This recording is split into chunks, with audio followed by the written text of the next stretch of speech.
First of all, nice to be here, and I think everybody usually starts with the background, so I tell my background, although Aku already told.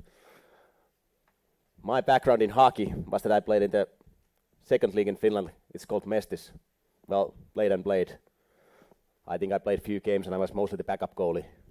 And my highlight of the career is that after the season, my coach said to me that maybe he was drunk, maybe 2.0 or something like some guys. Yesterday, Tommi, you're the best backup goalie I've ever seen. You open the door well. You're grabbing the guys if there's going to be a wrong shift. You're giving some good advices. You're a great backup goalie. But I have to say, I was horrified when you were in the net. So that's my highlight. At least I'm the best backup goalie in Finland compared to him.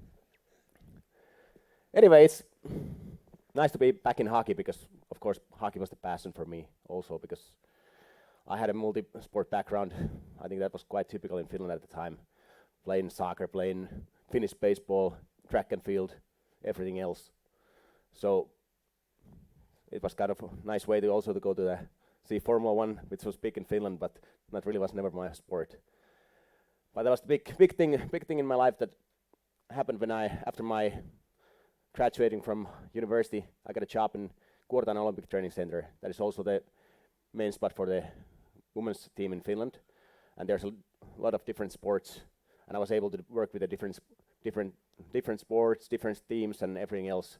And that was the biggest thing that I find out that there's a lot of things I don't know, and there's a lot of questions, and you met so many experts from the different areas, and I think that was the biggest thing in my life to realize that, I don't have to be expert in everything, I don't have to know everything, but the main thing is to find people around me who knows who to ask. And that's why these conferences are good, because you learn to meet new people and you get some communication going and you find people who know something about something else, and then you do your own style and your own work. But then, coming back to the hockey, I was surprised when I started, because when I came to Lahti, before I came to Finland, I was asking like, so now you work with as a strength and conditioning coach. Okay, what does it mean? Yeah, you keep the trial and before and after ice, and yeah, you make sure they got the speed, power, endurance, everything else. I was like, that's a lot of work, trying to develop everything them. So how it combines with the ice training? Well, just make sure you make them good. But that's the big thing in sports. It doesn't matter what sport it is. But do we really, when we get the team, when we get this club, do we actually have a vision for it? I think that's the biggest work I've also do in Lahti now, that we are building players from under men's elite league team to the A juniors, B juniors, C juniors, and trying to find the way. What kind of players we want to produce? How do we train them? What kind of basic things we make them to do? And also the same way, how do we build up the men's team? Back in my first year there, they were saying that, Tommi, I think you need to make our team really strong and really good in battles, because I think we need to get stronger. I said, yeah, that's a great thing, but you just bought like 6-7 players who are under 180 centimeters. So maybe that might be a different way to play with the speed and with some endurance, instead of playing the trap and battling the corners, because it's always combined. What kind of players you buy, what kind of team you build up, and that makes it much easier for the coach. Also, there was a lot of old players who had such bad injuries that doing some proper strength training or something else was quite difficult. So I think the biggest way was to start to scout the right players, what our team wanted to present, what kind of culture they wanted to build, and what kind of players they wanted to have. So I think that's the biggest thing in life, and especially in hockey, because in the end it's a game. The biggest thing I think I have learned, and I have good help from now with the Harri Hakkanen, who used to be the coach and doctor of Team Finland, and also Juha Nakari, the physio. We are trying to make coaches to understand that there's no on and off ice training if you look from the exercise physiology side, because they both, you can make them together. And I think if you talk about off-ice training, that's something you need to do something that you need in hockey, but the hockey doesn't optimally develop, because you can do a lot of things in ice hockey, but also you need some skills that you need on the ice to get better, but they don't really go forward. So it's always putting them together. So of course, that's the thing with every sport I've been involved, because there's a lot of sports. Why I like hockey is that it's so difficult to analyze. What do you need? What kind of demands you need? You need, when you start skating, you need maximum power. You shoot the puck from the one-timer, you need the explosive power. Your shift is usually 30 to 40 seconds. It's like an anaerobic glycolysis sport. You need the basic endurance to, and aerobic endurance to recover between games, between shifts, everything else. Then you have biomechanics. You need different things when you go to the corner.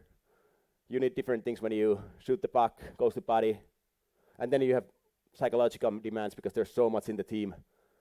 So much in the team things, team building. Also you have different spots. You have goalie, you have defender, you have forward. And there's so many things to look ahead. I was 2 years, I was 50 days with the Finnish speed skating, especially with the 500 meter and 1000 meter skaters. And I think that was the quite easy stuff, because that was easy to make the analyze. I don't go this through because it could take like half an hour at least, but that was easy. In the start, you need the maximum power, you need the explosive power. Then you go on the straight, you go with the speed side when you get the speed going on. Then you need the sense motor skills when you go in the corner. And usually it takes the 35 seconds when you go 500 meters or hopefully under that. And you have two guys and you're switching the track between the skates. So that was quite simple if you think the performance-wise. And you knew that you need the high VO2 max, you need the high power relative, so it's speed endurance, lactic speed endurance, everything else combining that. That was quite simple to compare into hockey. That is I think the most difficult sport to put things together. And that's why there's no right way to do things, but there's a lot of different things that works and there's different things that don't work. And I think that's the main thing, and that's why hockey is keeping me so interested in. Also because of team sports, you have players, for example, in men's team, there's players who are maybe 17, 18, and then there's people who are 40 years old, and they're playing the same games. So it's quite interesting to put them together. Okay, you do the individual plans, but at the same time, on the ice, to get the best out of the team, you need to get all the guys, different ages, in the best possible same kind of situation from the energy-wise, readiness side, because that makes the practice better. Some guys play 30 minutes in a game, for example, some defender, and somebody plays only 5 minutes. Then next day, or that same day, you can do a bit different things, but then when the next time you have the main practice, you have to do same things together. And if there's somebody who's completely tired, somebody's really fresh, and you need to do something with the 5 guys or with the tactics, things like this, and it doesn't work if they're not on the same level. If the passing doesn't go from the tape to tape, or the players are not ready to skate and get the right speed that you need in the game. So that makes it so difficult and so hard. Yeah, that's the complexity, have to say. Because if you look things during the year, you usually want to develop some things. It would be ideal to develop the endurance, would be ideal to develop the speed, would be ideal to develop the maximum power, would be ideal to develop the endurance power, all those things, lactic, alactic, speed, endurance. But you have no time. In the end, it's a game based on skill. So you have to make choices. You have to do something, you have to take something off. And also there's a season schedule. In SM League you play 60 games, NHL 82 games. So it makes it quite difficult, and you have to understand the game is the best practice in the end. That's why we play the game.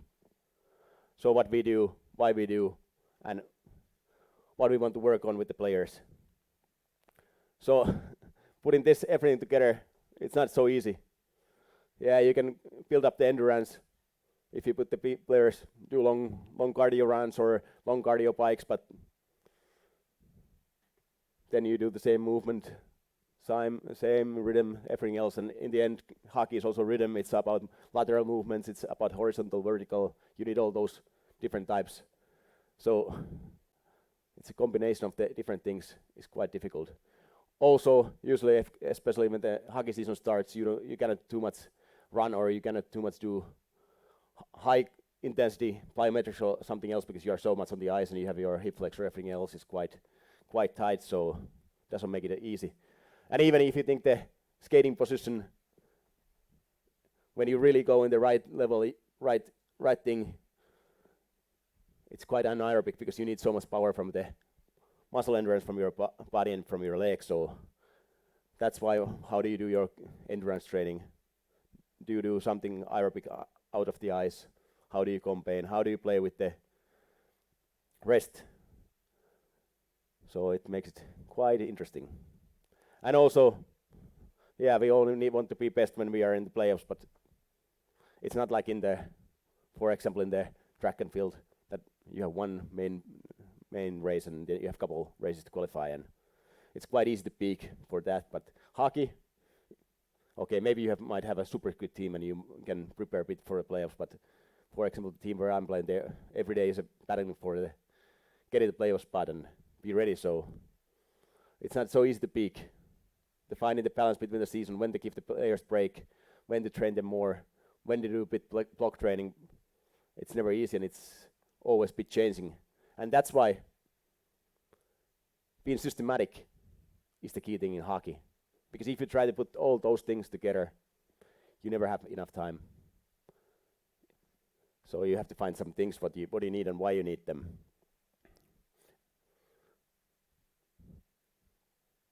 So how we measure a great player? That's the discussion always with the coaches. Yeah, we have easy. I think we all do some testing. We still have the same style that we do testing that, yeah, usually in the beginning of the season, yeah, you take the VO2 max and maybe in May, and then you do it again in August. And then you don't care about anything else. I think that's a quite typical style to do things. And then usually the same season goes back, you make some changes, you make some functional changes, better nervous system connections or something like that, better technique in power clean if you do the maximum test or something else. And then you go to the next season again in May, the player is in the same level. The real development in the hockey, if you do think the physical side, is about being better shape this May than you were last May. You are better shape in next August than you were August year ago, August 2 years ago, and that's the thing. What you need to do, and also if you then you have to think that it's hockey. There's so many things that you have to understand: tactical understanding, mental skills, social skills. How do you do everything else? It makes it so difficult because in the end, for example, when you happen to have 66 VO2 max, it doesn't really matter. From my point of view, it doesn't matter if it's 68 or 65. You survive it. It's no problem. So then it's time that maybe we skip a bit of the endurance side and we start to work on something else that helps you to be a better hockey player.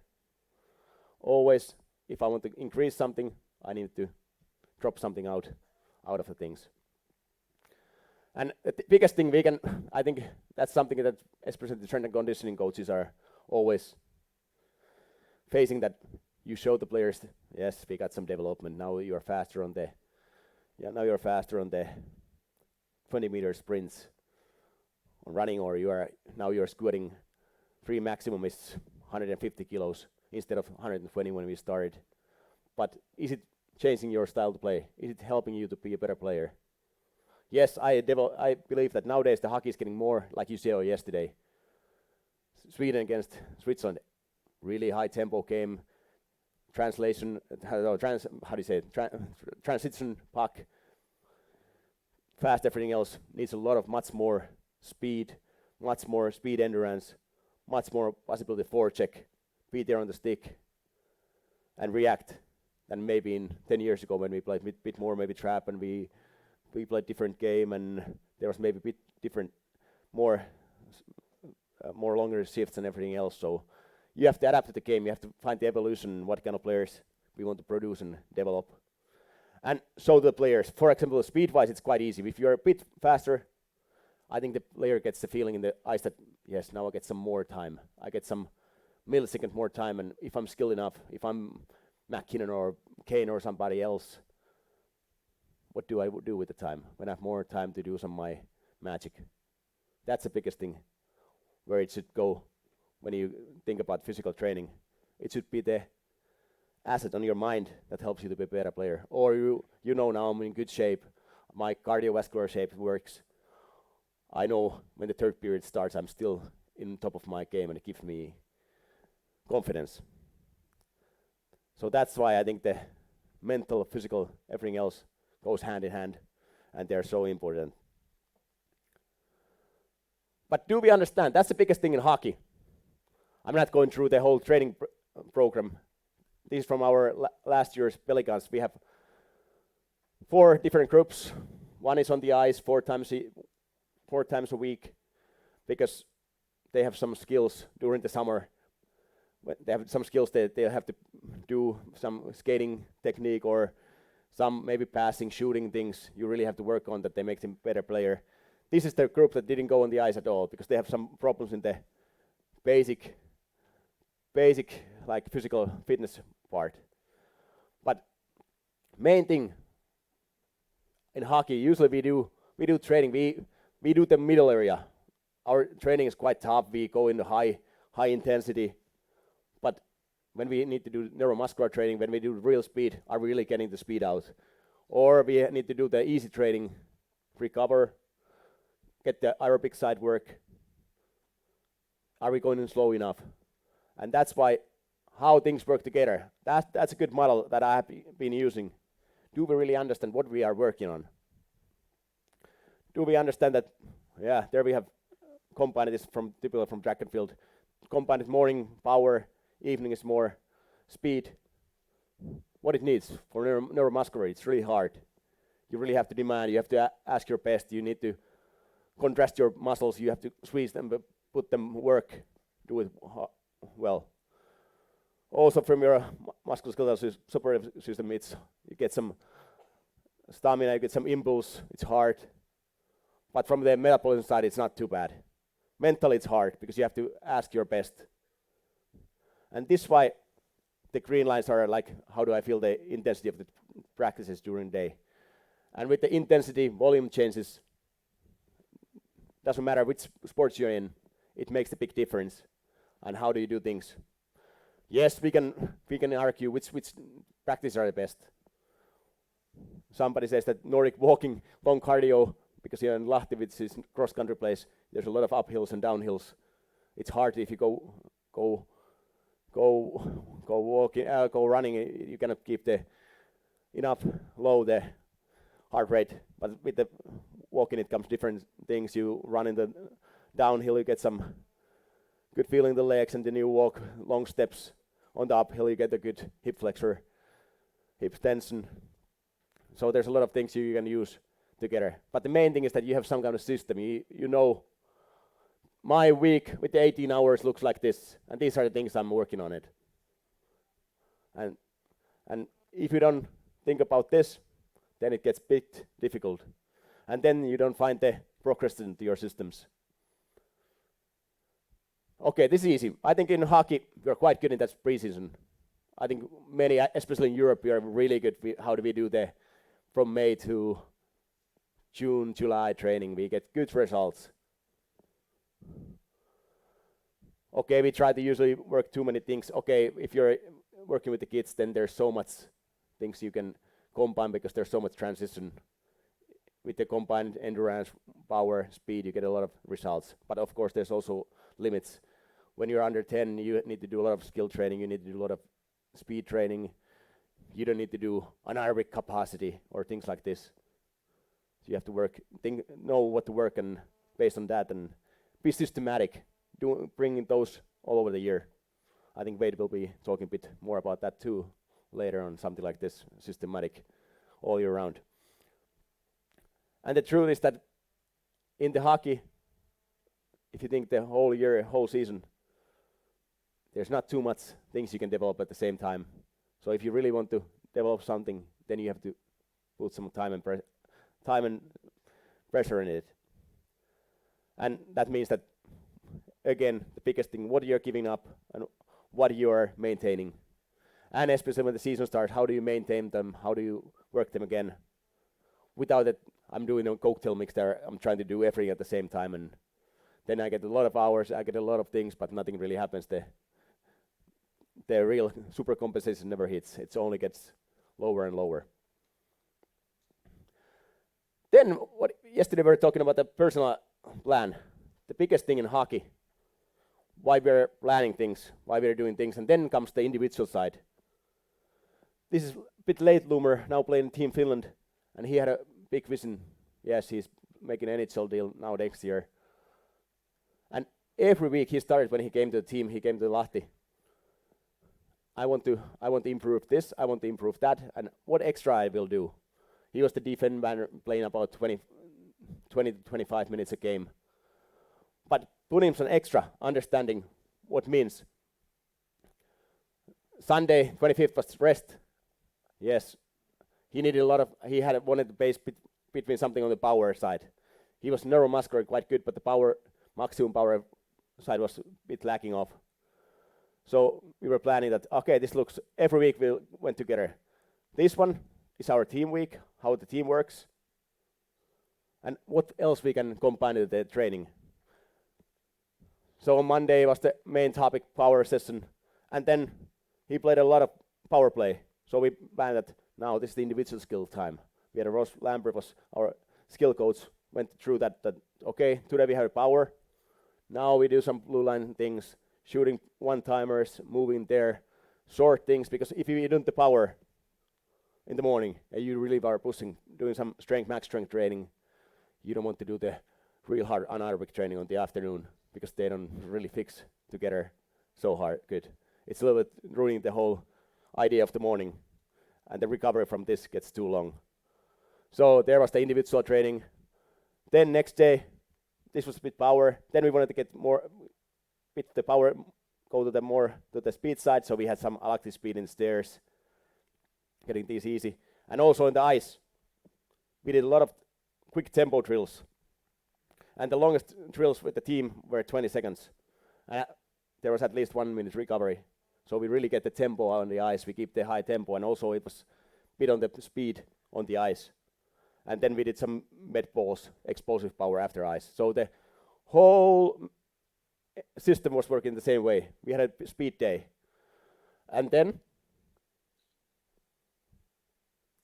also, because human being is multidimensional, and video meetings, things like this, they are actually neuromuscular. They're quite stressing for the players. So we also planned that there's short individual video meeting about how the defense plays, one-on-one with the coach, with the video coach, what we want to work on. And then after that we did just a long cardio or low intensity cardio, 45 minutes, and light stretching. But also all the videos, all the traveling, how they are affecting your day, how they are affecting your next day, and how do you put them in together there. Then next day was more cardiovascular day, more typical game transition things, some special units, special teams, and also then we wanted to just get the things ready, some active warm-up, core activation, because that core is, of course, the supportive muscles is quite easy, quite important. And then there's, like, for example, hurdle walkings after the ice, get the hips going and everything else. So putting things together, how do we get the supporting things, how do we get the developing things like power into the thing, and how do we develop the player. Then typical morning skates. For example, after morning skate, also short power, just to get the potential out of the game. And then, because the power was the main thing, after the game, we look at game time, we do the different programs and how much you have been playing.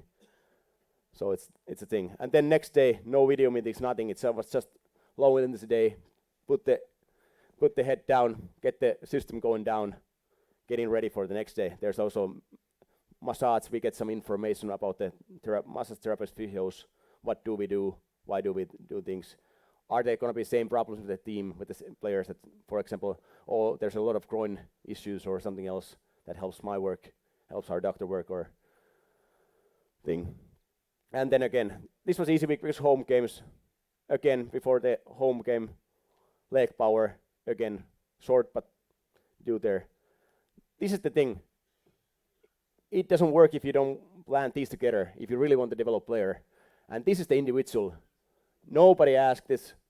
Our number 7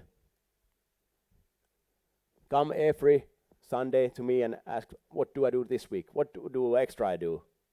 And then after Sunday, okay, I felt this week this way. It was quite good. Okay, I think this way we have visiting games, things like this. So next week it's going to be look like something else. So the player was really leading the thing. There was different people, video guy, skill coach, me, team coaches, talking the same way and talking the same language and helping each others. And then it was really working on together. That's the biggest thing, because in hockey, if you don't work together, you are mixing the player, you are really making them under stress, a lot of things. Because maybe if I do power session here, then there's a hard video meeting, individual meeting with the coach, then you have individualized and then you have teamized. The player is really lacking off.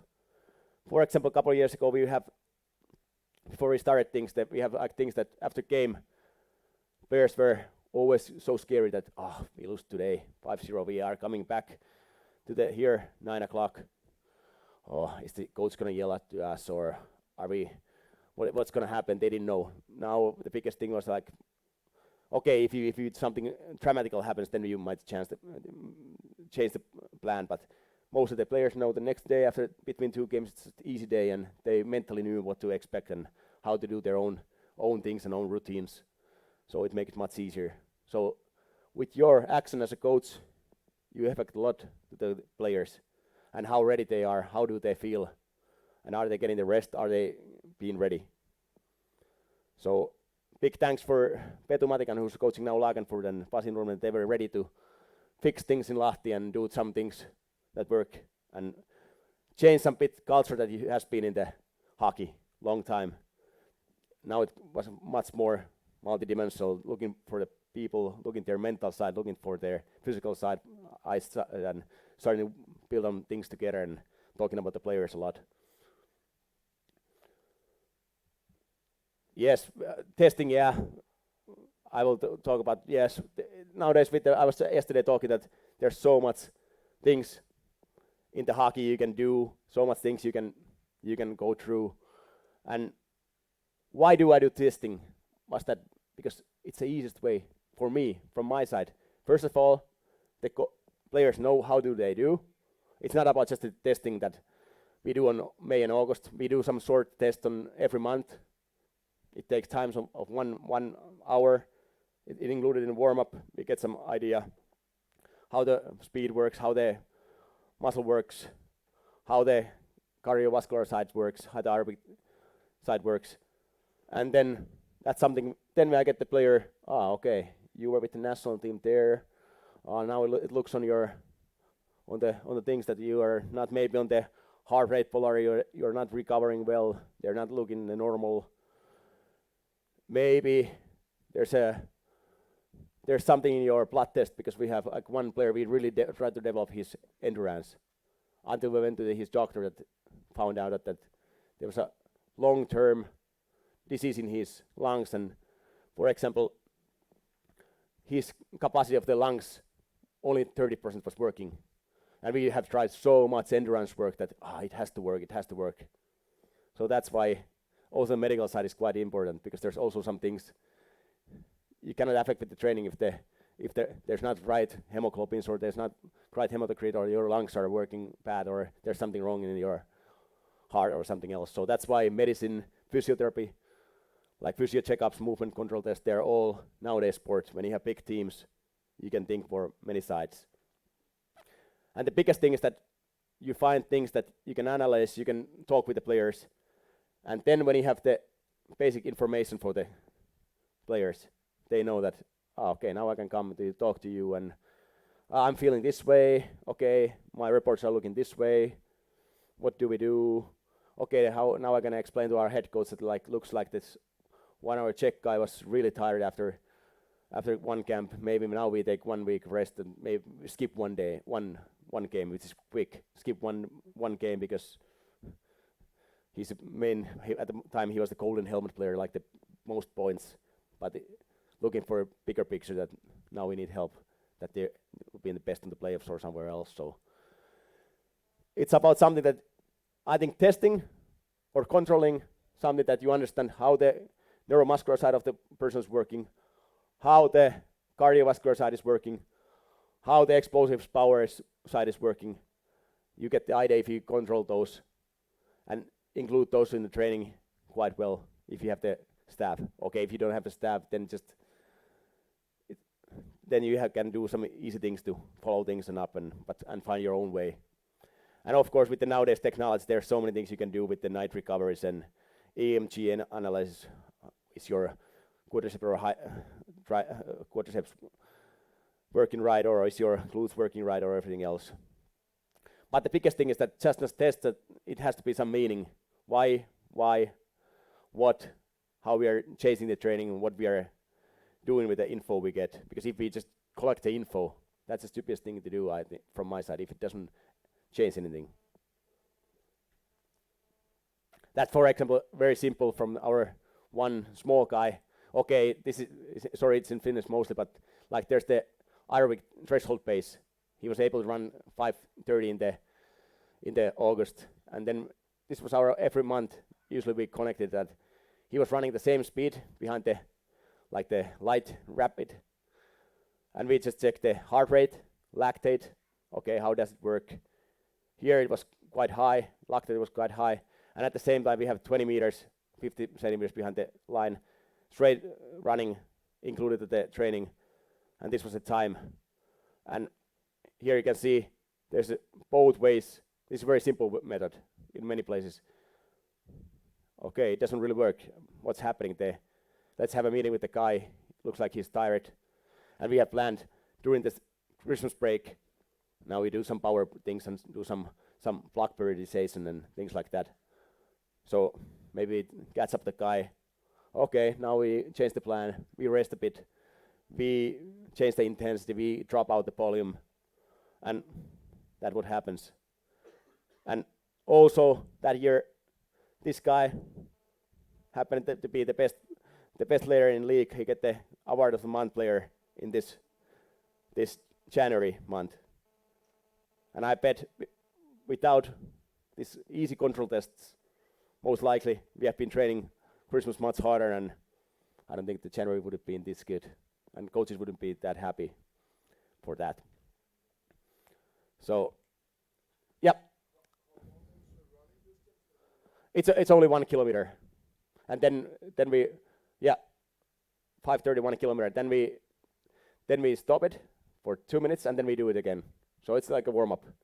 Just because here when we have been doing the VO2 max test, then it's much longer than we do protocol on with the oxygen mask and everything else. But some do with the bikes and some do with running. Mostly what they are using in training. There's no right or wrong way, because it's hard, because I think in Red Bull there's now skating mills, and you maybe get some VO2 max with the skating, but getting the whole team done it's not so simple. So trying to find, then we can also think of what is optimal VO2 max tests for a hockey player, but that's a long discussion also. But yeah, you saw some systematic, you saw some work, how we have been doing things. And I think somebody thinks that, this is really like, you talk so difficult terms. You talk about the anaerobic, you talk about the aerobic, you talk about the speed endurance, low intensity intervals, you medium intensity intervals, you talk about this exercise physiology side. But I think the biggest thing we don't really think in hockey comes to the personality. Because if you have, even you have the best training program on the paper, in the end it comes how about the players living their life, what they're doing, what's happening during their time. And that's the best thing I like in hockey. It's really simple. This guy played in the under 20 champions, won this year the championship. Really nice guy. Really, his dad used to play in NHL. Really aware of what needs to be done to be in the NHL. And this is how simple we went to our meetings. This was our first meetings when we met in the summer. We start doing weekly diary. It's not too difficult. What we want to do, you go sleep +1 to -1 hour each day at the same time. Basically, you woke up at the same time. You know you get the hormones working during the night. You sleep at least 8 hours. You get the anabolic bit like the spike during the night, during the rest. You get all the hormones ready. You recover from the last session, everything else. You make sure you're now living yourself. There's 2 meals on the hockey rink. You can get those. What choices you do. We build up the easy plan that how do you understand how much you get from carbohydrates, how much you get from proteins. If you want more exact, we go to nutritionist. But I bet in hockey, in many ways, the most simple things, if they understand how much they need to eat, works. Because usually in hockey, I think nowadays, I don't think there's too much. I don't think, at least in Finland, there's not too many chubby guys who you have to think that, oh, I need to lose a weight. I think with the nowadays, it's much more difficult that we are training quite a lot and you're not getting enough energy in. So understanding that how much energy you need in intake, so you develop when you train hard.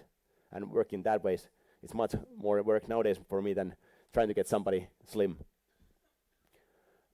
So basic things, how do you work, how do you get your meals, how much water you drink, how much water you drink if you do some training, what kind of trainings. Before you go some recovery drinks or everything else, get the basic things to work. Okay, recovery drinks are nice in the 1 hour window, 30-minute window when you get out of the ice or something. If you have the right things, you get the right amount of ingredients during the day. Also, big issue, no more than 2 hours blue light. We make it a plan that, no, you only have 2 hours time to use the PlayStation or you use the Netflix or look the TV or something else. It's silly because the guy is 18, but this is how simple it works, and that's why this guy's whole season, also this season, or lately, you can say 2 years, has been all the way increasing. He's developing endurance-wise, he's developing speed-wise, he's developing on the ice, a lot of skill things on the ice, and that's why it happens. His main living things are in control. He has found that instead of the TV, 5 hours he goes to walk in the forest. He's learning some France because he's going to maybe NHL play there, got drafted quite high. Things like that, getting ready, what we know. And also the main thing, own training diary. He knows what weights he's using this week, what weights he was using last summer, comparing those. Quite easy things, but they make the player understand that, last May I was just doing the power clean, for example. I don't know, but it depends what you use, but power clean, 80 kilos. Oh, now I'm doing 110 kilos. Oh, something has happened. I'm still weighting the same kind of weight, maybe. Oh, yeah, not bad. And then it makes the training much more easier. And morning scale that you know, you haven't lost weight, you haven't gained too much weight. Also, stupid things, but washing hands, dry shirt every time, get the infection down. Very simple things, but this is the normal life. And normal things that work. And normal things you can get the closest to the player and get them ideas to work. What happens and why happens. Yep.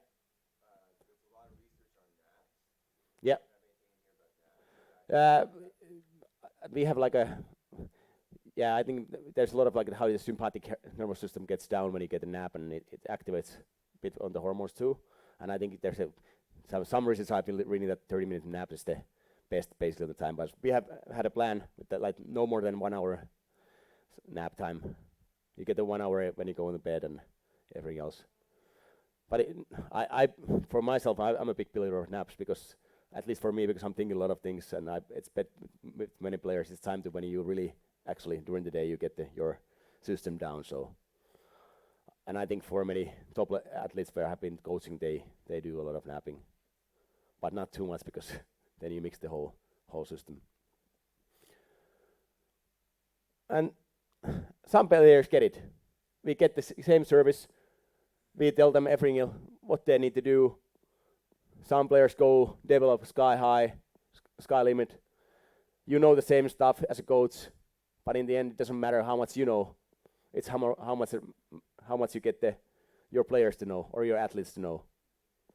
And why this is important to me is that, yeah, Aku told me about my wife.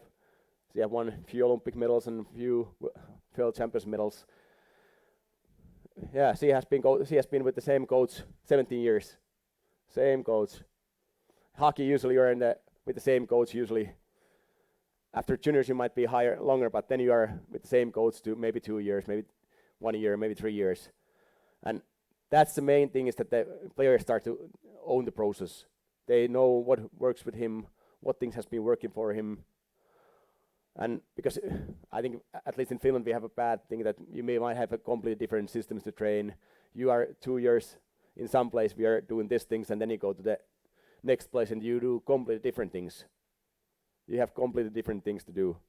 And these two teams are not talking together. That's a good thing in Finland now, because there's a lot of, for example, coaches, strength and condition coaches. So now we're starting to talk in the same thing, and we are with some coaches were able to share the results, test results, things, everything else, backgrounds, info, everything else, which makes it much easier to coach the player, knows what he has been doing, what kind of things he has been done.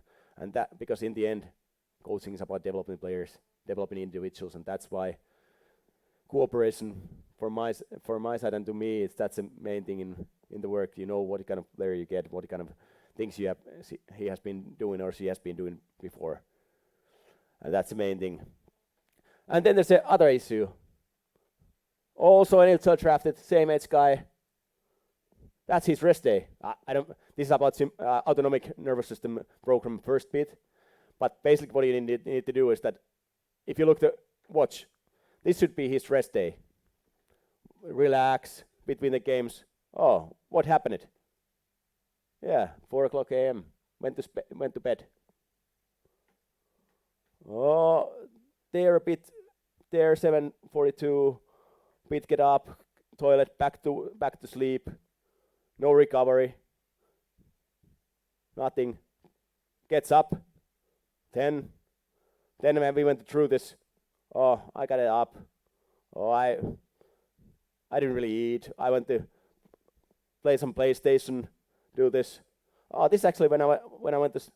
This is actually, there's a big sign. This is, yeah, when I walked to the restaurant to eat a big meal, but I ate a big crazy meal, some burgers and some pizza. And yeah, okay, I'm stressing. And then in the evening I'm watching some TV and quality time, and then here I was playing some Fortnite. I don't even know what it is, but something the players are always playing. And yeah, until 6 a.m. That's my whole day, only stress, and it should be the recovery day. So this is the work, how we do. You don't have to know the system, but your body's going overactive all the time. And maybe this day, even if he goes to sleep at 4 o'clock, maybe he has been doing some drinking or something else. Yeah, maybe he can still work well this day. Maybe he can play a good game. If there would be a game, he could be playing a good game here in the afternoon. But if you think about this day, next day, 10 days ahead, 1 month ahead, if this starts to happen all the time, and it gets the roller coaster, then there's nothing happening. So if this guy, sky high, all the limits like this guy, same NHL drafted, I would say same potential genetically, but don't understand yet what it's about to be professional. Same level this year. Basically same coaching, same things, but a big change in the improvement. Or one big thing, this was in the actually speed skating times. There we did 6 times like high intensity intervals, 6 times 3 minutes, so the 1 minute rest, 1 minute, and 6 time. And here they had some easy skating drills on the ice, everything else. So these guys, they have exactly the same VO2 max in the test. They have exactly the same heart rate values. They have same thresholds. Yeah, so basically the training should be the same for both of them. And in the afternoon there would be, I think there was upper body power in that afternoon, bit core and things like this.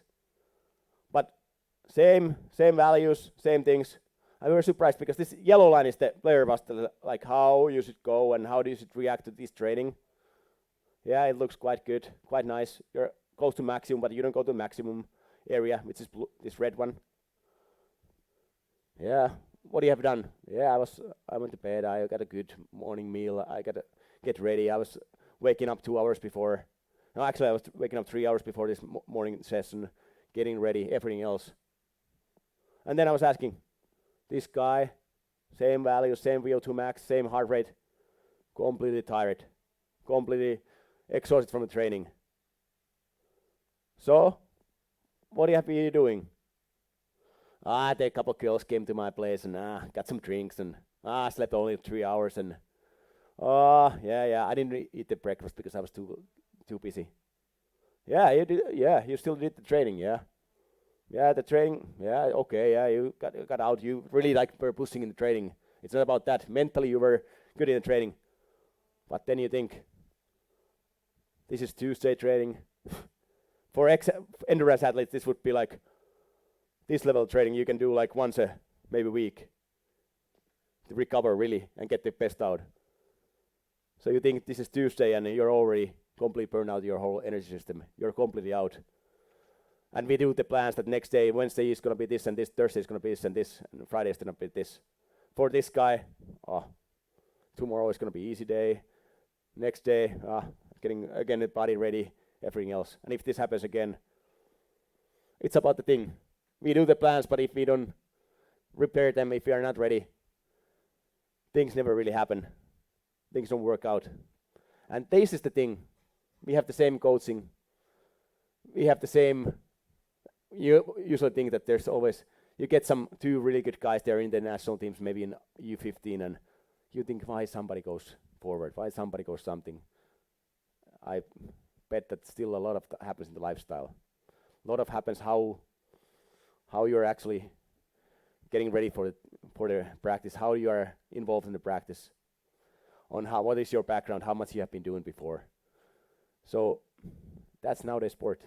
It's much usually easier with the individual athletes because they understand that if I don't make this and I don't make the money, especially if they get high.